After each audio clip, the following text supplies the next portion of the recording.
Last వీడియోకి continuation marriage story. తిన్నదరిగేదాకా మా అన్న నేను కొట్టుకొని తిట్టుకొని, మా అన్న అయితే వచ్చిందమ్మా రాక్షసి అని మా అమ్మతో మా నాన్నతో అంటే, నేను మాత్రం నువ్వు ఒక్కడవే ఇంట్లో ఉండి రాజ్యం వెళ్తున్నావా అని నేను అట్లా తిట్టుకొని మొత్తానికైతే నిద్రపోయి, తెల్లారి నిద్ర లేచేసరికి గుంటూరు నుంచి మా పెదనాన్న వాళ్ళు, పెద్దమ్మ వాళ్ళు, నరసరావుపేట నుంచి మా అమ్మమ్మ, మా తాతయ్య, మా పెద్దమ్మ వాళ్ళు అందరు వచ్చేసారు.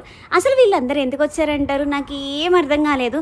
మా అమ్మని అడిగితే చిన్న పని ఉందమ్మా అందుకే వచ్చారు అందరూ అని అనింది. అప్పటికి కూడా నాకు బుర్ర ఎలగలేదు, సైలెంట్గానే ఉన్నాను. ఇక చిన్నగా మా అమ్మమ్మ నా దగ్గరికి వచ్చి కూర్చొని ఎక్స్ప్లెయిన్ చేస్తుంది. అసలు ఏం ఎక్స్ప్లెయిన్ చేస్తుంది అంటారు? మీకేమన్నా ఐడియా ఉంటే కామెంట్ చేసేసేయండి. ఆల్రెడీ మీలో చాలా మంది లాస్ట్ వీడియోకి గెస్ చేసేసారు. నేనే మట్టి బుర్ర, అసలు నాది అర్థమే కాలేదు చాలా సేపటి వరకు. చేతులు కాలాక ఆకులు పట్టుకుంటే ఏమొస్తుంది, ఇంక అందరు వచ్చేసారు. దాన్ని మనం ఏం చేయలేము.